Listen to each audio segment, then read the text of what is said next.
Quem diria que eu, Teresa, chegaria tão longe? Pois é, cheguei, com o corpo pedindo arrego, aqui e ali, as juntas rangendo como porta velha em dia de ventania, mas a cabeça, essa teimosa, ainda funciona, que é uma beleza. Lembra de cada detalhe, cada suspiro, cada lágrima. Às vezes queria que ela esquecesse um pouco, sabe? Para aliviar o peso, mas não, ela guarda tudo como se fosse um tesouro amaldiçoado.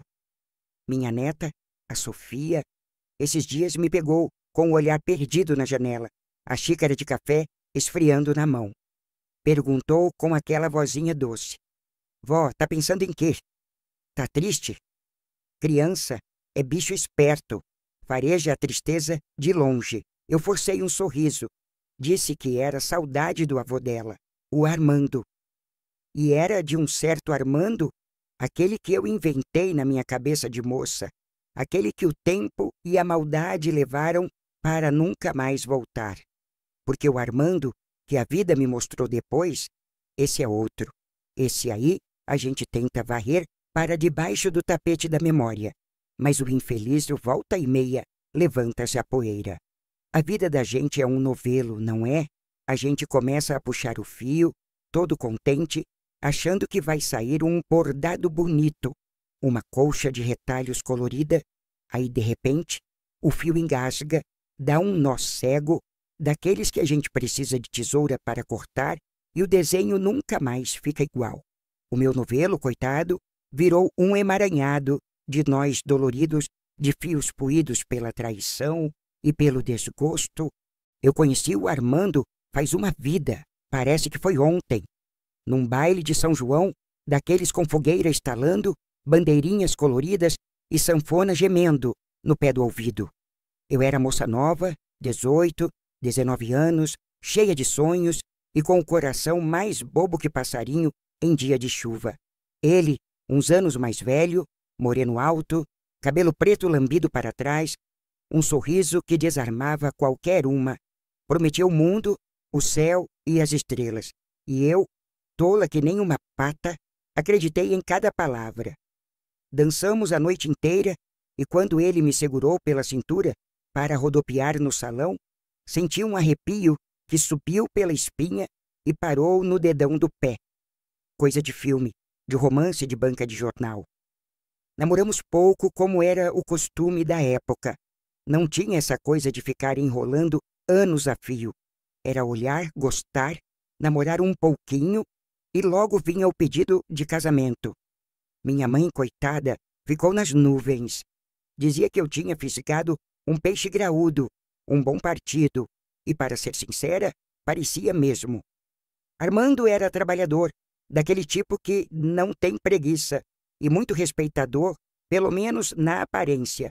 Me cobria de flores roubadas, do jardim da vizinha e de promessas de uma vida a dois, uma casa cheia de filhos e um amor que duraria até o fim dos tempos.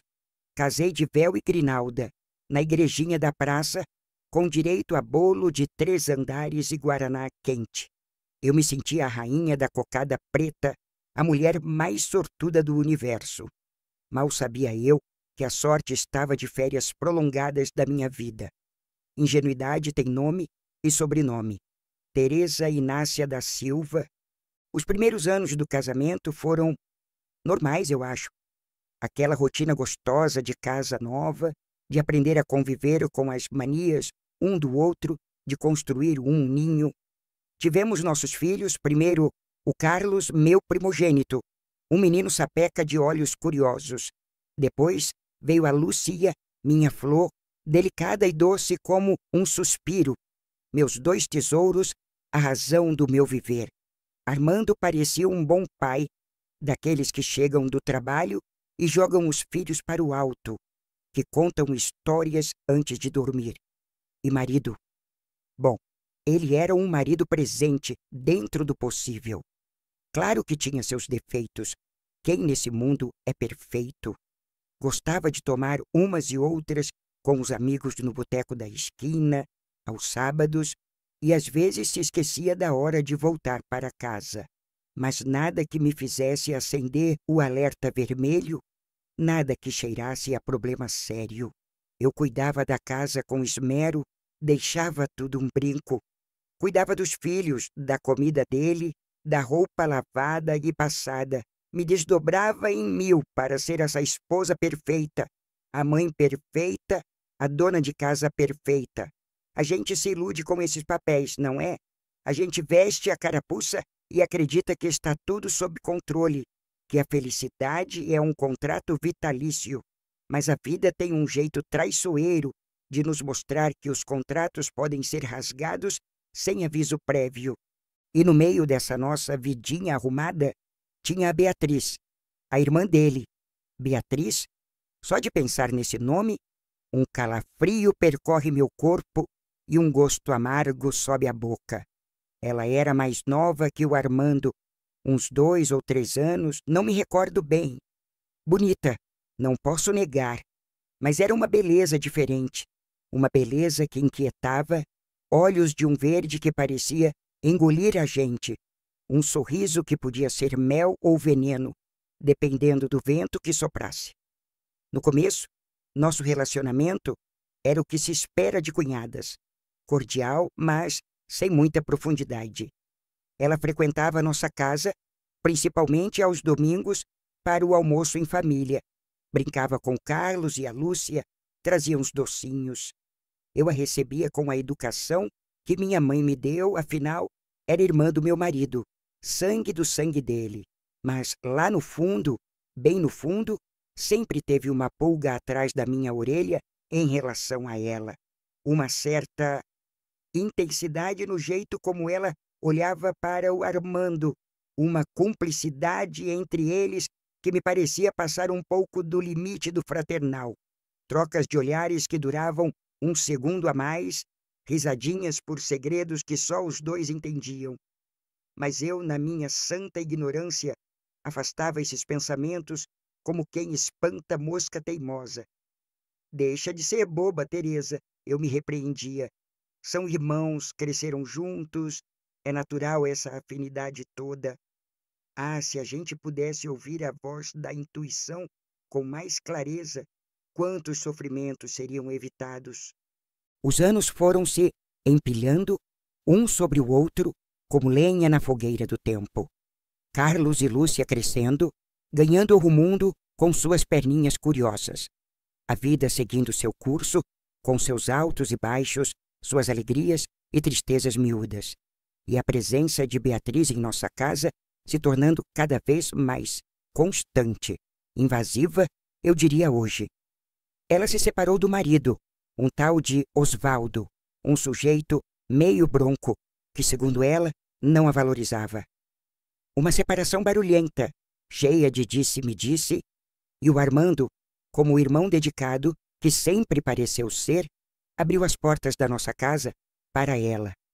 É só por um tempo, Teresa, até a Bia se ajeitar, arrumar um canto para ela. Ele me disse, com aquela voz mansa que sabia usar quando queria me convencer de algo. E eu, querendo manter a paz, querendo ser a esposa compreensiva, aceitei. Esse tempo se arrastou como lesma em dia de chuva. Meses viraram anos. E Beatriz ali, fincada no meio da minha sala, no meio da minha vida, como uma erva daninha.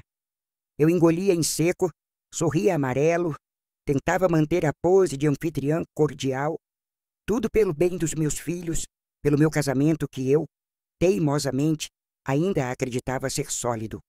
Mas a verdade é que a presença dela ali, dia após dia, começou a me sufocar. A atmosfera da casa ficou densa, carregada de uma eletricidade que eu não sabia de onde vinha, mas que sentia na pele, nos pelos eriçados da nuca. Armando começou a mudar. Ou talvez ele sempre tenha sido assim e eu, que não queria ver, ficou mais distante, mais calado, irritadiço por qualquer coisinha. Nossas conversas, que antes eram animadas, sobre o futuro, sobre os meninos, minguaram até se tornarem monossílabos trocados na hora do jantar. Nossos momentos de intimidade Aqueles que temperam o casamento foram rareando, rareando, até sumirem por completo. Eu perguntava com o coração apertado: o que está acontecendo, Armando? Você está diferente. E ele sempre com uma desculpa na ponta da língua. É o cansaço do trabalho, Teresa, muita pressão, muitas contas para pagar. E eu, mais uma vez, escolhi acreditar, porque a alternativa era dolorosa demais para contemplar. Enquanto isso, Beatriz parecia florescer naquele ambiente, cada vez mais à vontade, mais senhora de si, mais dona da casa do que eu. Dava palpites em tudo, na arrumação dos móveis, no tempero do feijão, na forma como eu educava meus próprios filhos, e o Armando, para meu desespero crescente, sempre concordava com ela, sempre a defendia com unhas e dentes. A Bia só quer ajudar, Teresa. Não seja implicante. Eu me sentia uma forasteira dentro do meu próprio lar, uma sombra, uma peça descartável no jogo deles. Aos poucos, comecei a reparar com mais atenção nos detalhes sórdidos que antes minha ingenuidade se recusava a processar. Os olhares entre eles. Ah, os olhares. Não eram olhares de irmãos. Eram longos, carregados de uma cumplicidade que arrepiava. Olhares que se buscavam na multidão da sala, que se encontravam por cima das cabeças das crianças, que pareciam dizer coisas que meus ouvidos não podiam ou não queriam escutar. Os toques. Acidentais, ele diria. A mão dela que roçava na dele ao pegar um pão na mesa. O braço dele que a envolvia fraternalmente por um tempo longo demais.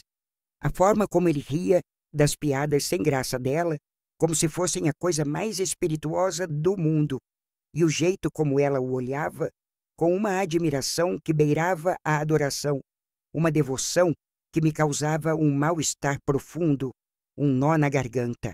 Eram pequenas coisas, sutilezas venenosas, que somadas pintavam um quadro cada vez mais nítido e assustador. Mas eu ainda relutava. Eu me debatia contra essa evidência, contra a intuição que gritava dentro de mim. Porque admitir aquilo era admitir o impensável, o monstruoso. Era rasgar o véu da decência, da moral, de tudo o que eu acreditava ser certo e sagrado. Irmãos, pelo amor de Deus, eram irmãos. Como teriam coragem? A descoberta. Esse dia está gravado na minha memória com a nitidez de um pesadelo recorrente. Foi numa tarde de terça-feira, lembro como se fosse hoje. O céu estava cinzento, ameaçando chuva. Eu tinha ido ao centro da cidade resolver umas coisas no banco, pagar umas contas. Voltei mais cedo do que o previsto. O carro do Armando estava na garagem, o que era estranho para aquele horário. Carlos e Lúcia ainda estavam na escola. A casa estava mergulhada num silêncio que me pareceu suspeito. Um silêncio pesado, opressor. Subi as escadas devagar, pé ante pé, como se estivesse invadindo um território proibido.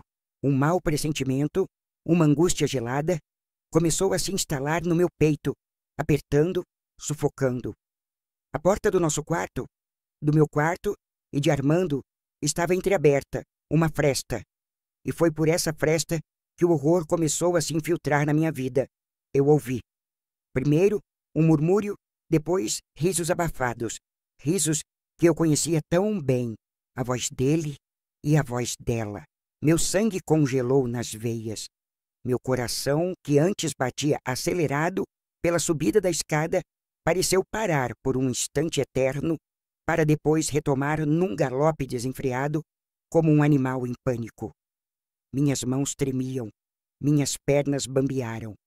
Com um impulso que não sei de onde tirei, empurrei a porta com força. Ela se abriu com um estrondo, batendo contra a parede, e eu vi.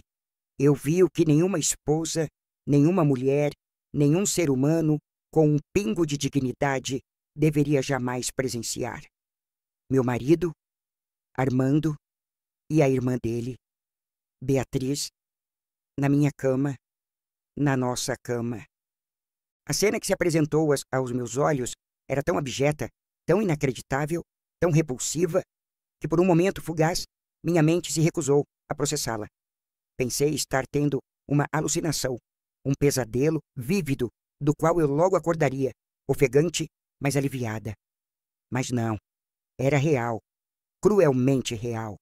Armando e Beatriz, despidos de roupa e de qualquer resquício de pudor, entrelaçados nos lençóis brancos que eu mesma havia lavado e passado com tanto esmero naquela manhã.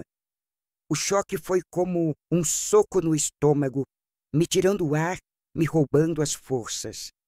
Tive que me agarrar ao batente da porta para não desabar ali mesmo, no chão frio do corredor. Eles me viram. O sorriso lascivo no rosto de Beatriz se desfez, dando lugar a uma expressão que não consegui decifrar de imediato. Seria surpresa? Desafio? Ou seria triunfo? Sim, havia um brilho de triunfo doentio naqueles olhos verdes. Armando deu um pulo da cama, estabanado, o corpo nu e flácido, exposto em toda a sua patética traição. Tentou se cobrir com um lençol, o rosto transformado numa máscara de pânico e vergonha, os olhos arregalados como os de um bicho pego na armadilha. Eu não gritei, não chorei, não naquele instante. Uma fúria diferente me invadiu, uma fúria fria, cortante, como uma lâmina de gelo, uma fúria que vinha das profundezas da minha alma ultrajada, uma força que eu desconhecia possuir. Olhei para eles, um de cada vez, demoradamente, com todo o nojo, toda a aversão, todo o desprezo que uma mulher traída, da forma mais vil, pode sentir. As palavras saíram da minha boca como se fossem pedras, pesadas, ásperas, carregadas de uma dor que não cabia em mim. Seus porcos, seus imundos, fora da minha casa, sumam da minha frente, agora. Armando tentou balbuciar alguma coisa, uma desculpa esfarrapada, uma negação patética. Mas a voz não saía, engasgada na garganta, pela culpa e pelo medo. Beatriz, a desavergonhada, a sem vergonha, ainda teve a petulância de me olhar nos olhos, de tentar se justificar, de dizer, com a voz carregada de um cinismo que me revirou o estômago, que ele não me amava mais, que eles se amavam. Amavam? Que tipo de amor é esse? Um amor que se constrói sobre a mentira, sobre a traição, sobre a destruição de uma família? Um amor que desafia as leis da natureza, que profana os laços de sangue? Isso não era amor. Isso era doença, perversão, sujeira. Não me lembro com clareza dos detalhes de como eles saíram da minha casa. Acho que, num acesso de fúria cega, comecei a juntar as roupas deles que estavam espalhadas pelo quarto, as minhas roupas de cama que eles tinham profanado, e joguei tudo pela janela no meio da rua. Gritei, aí sim, gritei com toda a força dos meus pulmões que eles estavam mortos para mim, que nunca mais queria ver a cara nojenta deles na minha frente, que eles fossem para o inferno, os dois de mãos dadas. Quando a porta da frente finalmente bateu, com um estrondo que ecoou pela casa vazia, um silêncio pesado, quase palpável, se instalou. E então, só então, eu desabei. Caí de joelhos no chão do quarto, naquele mesmo quarto que tinha sido palco de tantos sonhos e que agora se tornara o cenário da minha maior desgraça. E chorei. Chorei como uma criança perdida, como uma viúva em funeral. Um choro convulso, desesperado, que parecia rasgar minha alma em mil pedaços. Chorei pela minha juventude roubada, pelos meus sonhos pisoteados, pela minha confiança traída. Chorei pela família que eu pensei ter construído e que agora jazia em ruínas.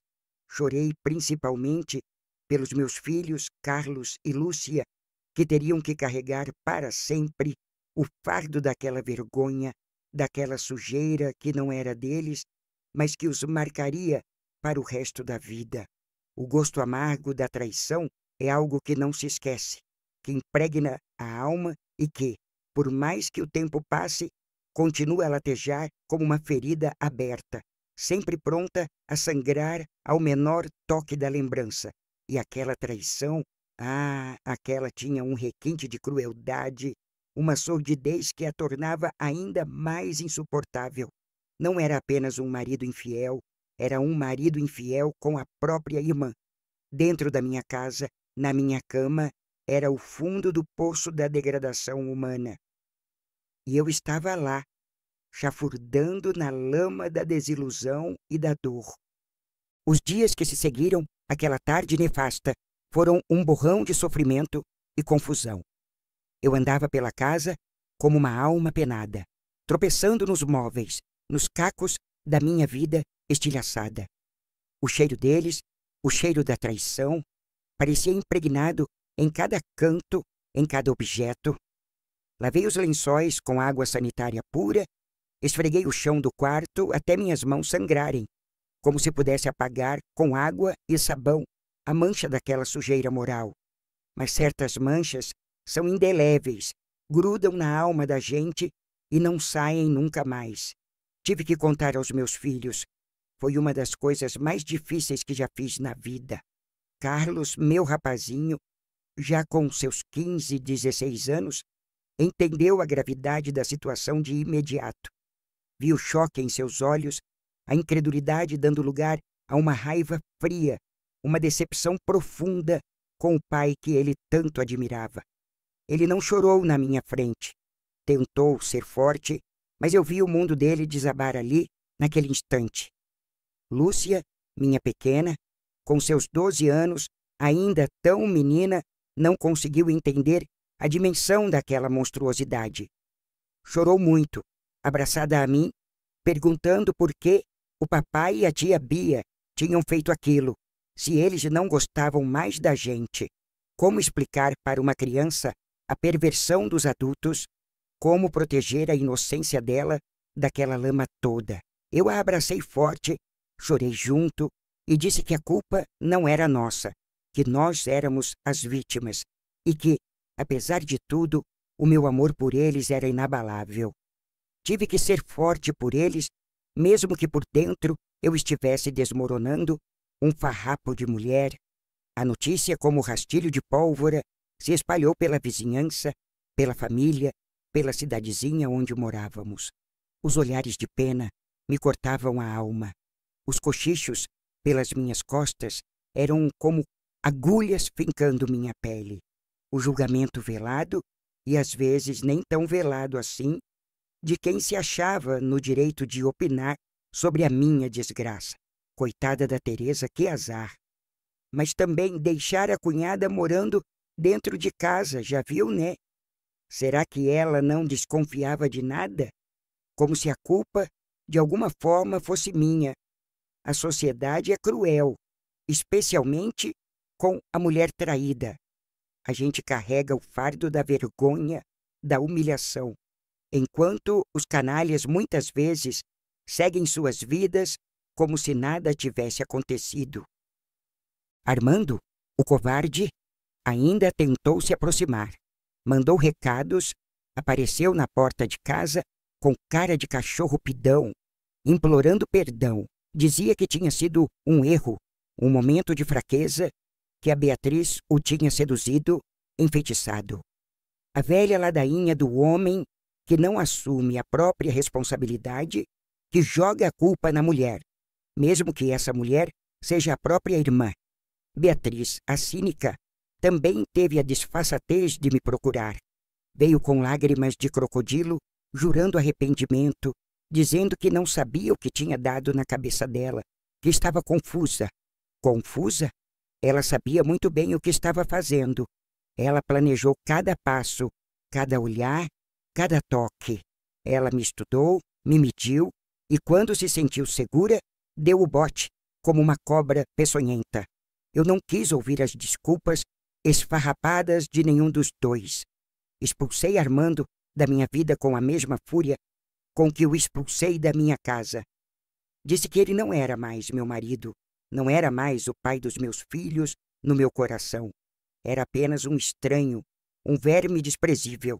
Para Beatriz, nem palavras eu dirigi, apenas o meu mais profundo e absoluto desprezo. O processo de divórcio foi rápido, mas doloroso. Cada assinatura no papel era como rasgar um pedaço da minha própria pele. Eu queria apagar o nome dele da minha vida, da minha história. Mas como apagar as lembranças, as fotos amareladas no álbum, os quase 20 anos de uma vida compartilhada, mesmo que essa partilha tivesse sido, em grande parte, uma mentira? Armando, o covarde, ainda tentou se aproximar. Mandou recados, apareceu na porta de casa com cara de cachorro pidão, implorando perdão. Dizia que tinha sido um erro, um momento de fraqueza, que a Beatriz o tinha seduzido, enfeitiçado. A velha ladainha do homem que não assume a própria responsabilidade, que joga a culpa na mulher, mesmo que essa mulher seja a própria irmã. Beatriz, a cínica, também teve a disfarçatez de me procurar. Veio com lágrimas de crocodilo, jurando arrependimento, dizendo que não sabia o que tinha dado na cabeça dela, que estava confusa. Confusa? Ela sabia muito bem o que estava fazendo. Ela planejou cada passo, cada olhar, cada toque. Ela me estudou, me mediu, e quando se sentiu segura, deu o bote, como uma cobra peçonhenta. Eu não quis ouvir as desculpas esfarrapadas de nenhum dos dois. Expulsei Armando da minha vida com a mesma fúria com que o expulsei da minha casa. Disse que ele não era mais meu marido, não era mais o pai dos meus filhos no meu coração. Era apenas um estranho, um verme desprezível. Para Beatriz, nem palavras eu dirigi, apenas o meu mais profundo e absoluto desprezo. O processo de divórcio foi rápido, mas doloroso. Cada assinatura no papel era como rasgar um pedaço da minha própria pele. Eu queria apagar o nome dele da minha vida, da minha história. Mas como apagar as lembranças, as fotos amareladas no álbum, os quase 20 anos de uma vida compartilhada, mesmo que essa partilha tivesse sido, em grande parte, uma mentira? Criei meus filhos sozinha, com unhas e dentes. A vida, que já não era fácil, ficou ainda mais dura. Armando, no começo, até ajudou com uma pensão miserável, mais por medo da justiça do que por consideração. Mas logo arrumou desculpas para cortar a ajuda. Dizia que estava desempregado, que a vida estava difícil para ele também. Coitado! Eu que me virasse para colocar comida na mesa, para pagar o aluguel da casinha para onde tivemos que nos mudar, para comprar o material escolar dos meninos. Trabalhei como uma condenada. Fiz faxina em casa de família, lavei roupa para fora, costurei até tarde da noite sob a luz fraca de um abajur, vendi bolos e salgados na rua. O que aparecesse de trabalho honesto, eu pegava. Não tinha tempo para tristeza, não tinha tempo para autopiedade. Meus filhos precisavam de mim e eu não ia fraquejar. Houve dias, confesso, em que o desespero bateu forte. Dias em que a solidão doía na alma, em que a vontade era de jogar tudo para o alto e sumir no mundo. Mas aí eu olhava para o rostinho do Carlos, para os olhos da Lúcia, e uma força que eu não sabia de onde vinha me levantava do chão. Eles eram a minha âncora, a minha bússola, a minha razão de seguir em frente. E eu não ia permitir que a sujeira, a podridão moral de Armando e Beatriz os contaminasse mais do que já tinha contaminado. Soube por terceiros que Armando e Beatriz foram viver juntos. Alugaram uma casinha numa cidade vizinha para fugir dos olhares curiosos, da condenação da sociedade. Tiveram a audácia, a disfarçatez de tentar construir uma felicidade sobre os escombros da minha. Que tipo de relação doentia era aquela? Que tipo de amor incestuoso e proibido poderia florescer em terreno tão pantanoso? Nunca consegui entender. E, para ser sincera, Nunca fiz questão de entender. Para mim, eles eram dois seres desprezíveis, dois monstros que tinham se encontrado na escuridão de suas próprias perversões. E monstros a gente não tenta entender, a gente mantém distância, a gente se protege. Que eles se afogassem na própria lama. Os anos foram passando, como as águas de um rio que nunca param de correr. Carlos e Lúcia cresceram, se tornaram adultos de bem, honestos, trabalhadores, apesar de todas as feridas que carregavam na alma. Casaram, construíram suas próprias famílias, me deram netos. Minhas joias raras, a luz que ilumina meus dias cinzentos. Eles mantinham um contato esporádico e formal com o pai, mais por uma questão de obrigação social, de educação, do que por afeto. O respeito, o carinho, a admiração filial, esses sentimentos tinham sido irremediavelmente destruídos naquela tarde fatídica. Com Beatriz, nunca mais tiveram qualquer tipo de contato, e nem eu. Ela se tornou um fantasma, uma lembrança amarga que a gente tenta, em vão, exorcizar. Eu envelheci. O espelho não mente. As rugas no meu rosto contavam a história das noites mal dormidas, das preocupações, das lágrimas derramadas. Os cabelos brancos são a prova do tempo implacável. O corpo já não tem a mesma agilidade.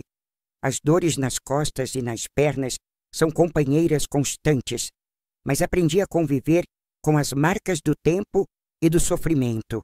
Aprendi a encontrar beleza nas pequenas coisas, nos gestos simples, no sorriso banguela da minha neta Sofia, numa flor teimosa que insiste em nascer no meu pequeno jardim, no cheiro do bolo de fubá assando no forno que me lembra a minha infância. A dor daquela traição, daquela facada nas costas, ela nunca desaparece por completo. Fica ali, adormecida, mas latejando de vez em quando, como uma ferida antiga que se recusa a cicatrizar totalmente. Mas a gente aprende a não cutucá-la demais, a não alimentar o ressentimento, porque o ressentimento é um veneno que a gente toma esperando que o outro morra. Às vezes, em noites de insônia, quando o silêncio da casa grita mais alto, me pego pensando como pude ser tão cega, como não percebi os sinais que, em retrospecto, parecem tão óbvios, tão cristalinos. A cumplicidade doentia entre eles, os olhares furtivos, os segredinhos cochichados ao pé do ouvido, a forma como ele a defendia com uma veemência desproporcional, mesmo quando ela estava claramente errada. Será que eu fui ingênua demais? Ou será que, no fundo, eu não queria ver? Talvez um pouco dos dois. É mais confortável viver numa bolha de ilusão, mesmo que frágil, do que encarar uma realidade tão brutal, tão devastadora. A gente se agarra com unhas e dentes à imagem idealizada que construiu do casamento, da família, da pessoa amada. E quando essa imagem se estilhaça, a dor é indescritível. É como perder o chão, o rumo, a própria identidade. Lembro-me de pequenos episódios que na época me pareceram triviais, sem importância, mas que hoje, à luz da verdade, ganham um significado sombrio e perturbador. Uma vez, encontrei um bilhete de Beatriz escondido na gaveta da mesa de cabeceira de Armando. Um bilhetinho com palavras melosas, carinhosas demais para o que se espera de uma irmã. Quando o confrontei, ele riu, desconversou, disse que era bobagem dela, que a Bia sempre tinha sido muito carente, afetiva, e eu, tola, engoli a desculpa. Outra vez, peguei os dois aos cochichos na cozinha, altas horas da noite, rindo baixinho, como dois adolescentes conspiradores. Quando me aproximei, ficaram subitamente sérios, mudaram de assunto abruptamente. Assunto de irmãos, Teresa, nada demais, ele disse, com um sorriso forçado. E eu, mais uma vez, preferi não investigar. preferi acreditar na fachada de normalidade. A gente vai colecionando pequenos indícios, pequenas mentiras, pequenas traições e vai varrendo tudo para debaixo do tapete, até que um dia o tapete fica tão cheio, tão pesado, que não há mais como esconder a sujeira. A vergonha. A vergonha foi uma sombra que me perseguiu por muitos e muitos anos. Vergonha de ter sido enganada de forma tão humilhante, de ter sido traída pela própria cunhada dentro da minha casa. Vergonha de ter exposto meus filhos àquela sordidez toda. Vergonha de mim mesma por não ter sido perspicaz o suficiente para perceber o que acontecia debaixo do meu nariz. Por não ter sido forte o suficiente para proteger minha família daquele mal. Demorou muito tempo, muita terapia, muita conversa com amigos e com Deus para eu entender que a culpa não era minha. A culpa era exclusivamente deles. Deles e da sua falta de caráter, da sua perversão moral, da sua incapacidade de respeitar os laços mais elementares de decência e parentesco. Eu fui a vítima, não a culpada. E quando essa ficha finalmente caiu, um peso enorme saiu das minhas costas. Meus filhos, meus pobres filhos, sofreram as consequências daquela sujeira por muito tempo. Carlos se tornou um homem mais reservado, desconfiado das pessoas, com dificuldade de se entregar em relacionamentos. Lúcia, minha florzinha, lutou contra problemas de autoestima durante a adolescência, se sentindo culpada, como se tivesse, de alguma forma, contribuído para a destruição da família. Tivemos muitas conversas francas, muitas lágrimas rolaram. Tentei, com todo o amor de mãe, mostrar a eles que eram inocentes, que a maldade era dos outros, não nossa, que eles não precisavam carregar o fardo da vergonha alheia. Aos poucos, com o tempo, com o meu apoio e mais tarde com a ajuda de seus próprios parceiros, eles foram se curando, foram reconstruindo suas vidas. Mas as cicatrizes, essas são como tatuagens na alma. Ficam para sempre como um lembrete constante da fragilidade humana e da capacidade que as pessoas têm de nos ferir profundamente. Armando. Soube por intermédio de parentes distantes que a vida não foi generosa com ele, que a relação com Beatriz, construída sobre alicerces tão podres, azedou rapidamente, que as brigas eram constantes, as acusações mútuas, o inferno doméstico.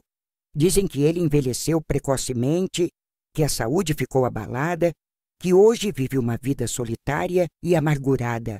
Não sinto alegria com a desgraça dele, mas também não sinto pena, sinto indiferença. Ele se tornou um fantasma na minha vida, uma figura distante e insignificante, uma página virada e amarfanhada de um livro que eu preferia nunca ter lido. Não lhe desejo o mal, mas o perdão.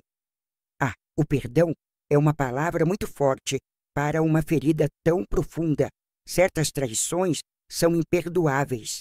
E a traição de um marido com a própria irmã, dentro do lar que deveria ser sagrado, profanando a cama, que deveria ser o símbolo da união, essa é uma delas. Que ele acerte suas contas com a própria consciência, se é que ele tem alguma. Beatriz, essa, então, a personificação da falsidade, da maldade dissimulada. As notícias que chegam sobre ela são ainda piores. Dizem que se entregou à bebida, que vive de pequenos golpes, que perambula pela vida sem rumo, sem dignidade, um final melancólico e patético para quem se achava tão esperta, tão sedutora, tão capaz de manipular os outros para satisfazer seus desejos mais egoístas e doentios. Ela destruiu não apenas a minha vida, mas a vida do próprio irmão, a infância dos meus filhos. Tudo em nome de um capricho perverso, de uma paixão proibida e suja que só existia na cabeça dela. Que Deus, na sua infinita misericórdia, tenha piedade da alma dela, porque eu, Teresa, não consigo. Meu coração por mais que tente, não encontra espaço para perdoar tamanha baixeza. Hoje, aos 74 anos, olhando para trás, para o longo e tortuoso caminho que percorri, vejo uma história de muita dor, de muita luta, mas também de muita superação. Criei meus filhos com honestidade e amor, vi eles se tornarem adultos de bem, pais e mães de família exemplares. Tenho meus netos, que são a luz dos meus olhos, a alegria que me faz esquecer, ainda que por instantes, as amarguras do passado.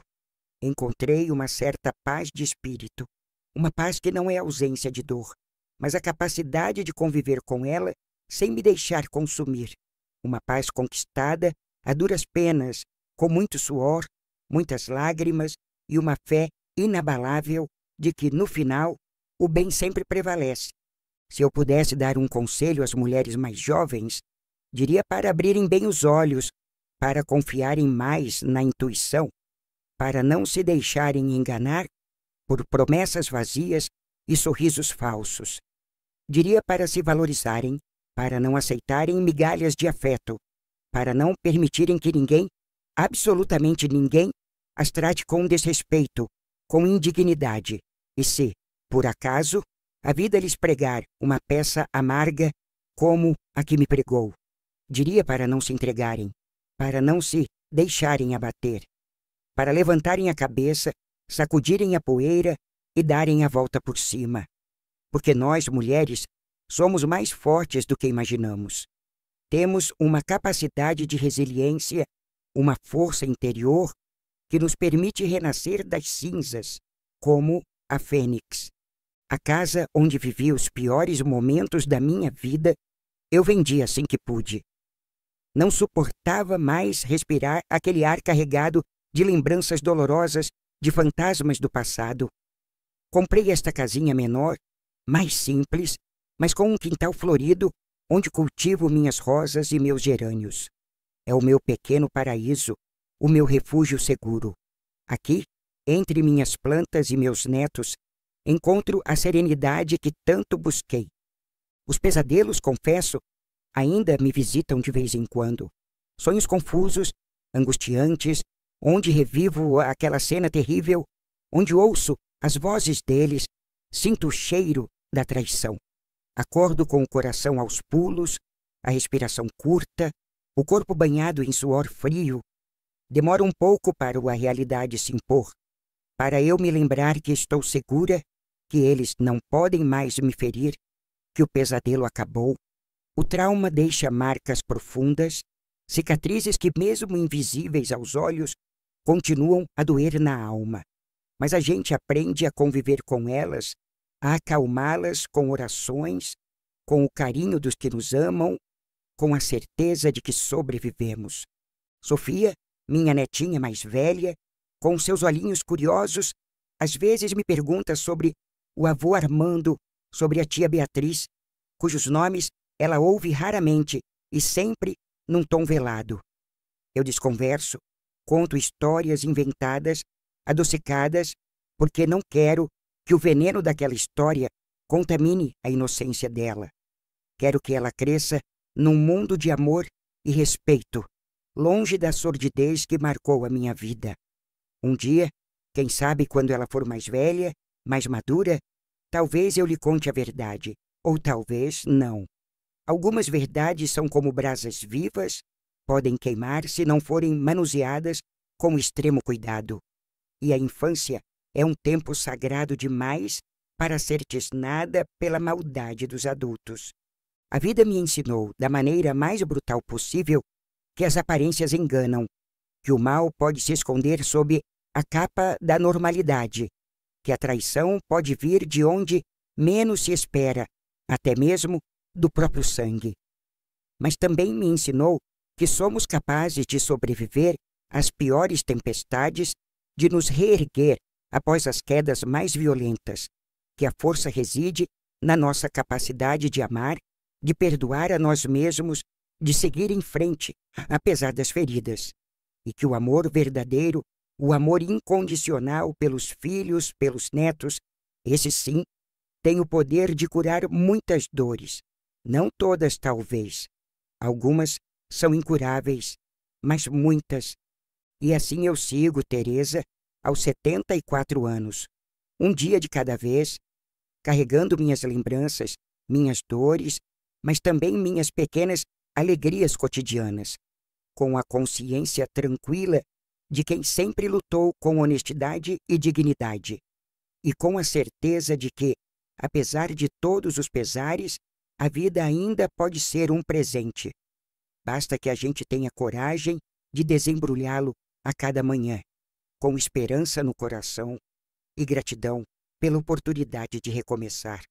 Porque desistir, essa palavra nunca fez parte do meu vocabulário, e não vai ser agora, no apagar das luzes, que eu vou aprender a usá-la. O novelo da minha vida, mesmo com seus nós e emaranhados, ainda tem muitos metros de fio para serem tecidos, e eu vou tecê-los com a linha da resiliência, com a agulha da esperança, até o último ponto. E quem sabe, talvez o bordado final, visto de longe, revele um desenho inesperado de força e superação. Talvez. Gosto de acreditar que sim,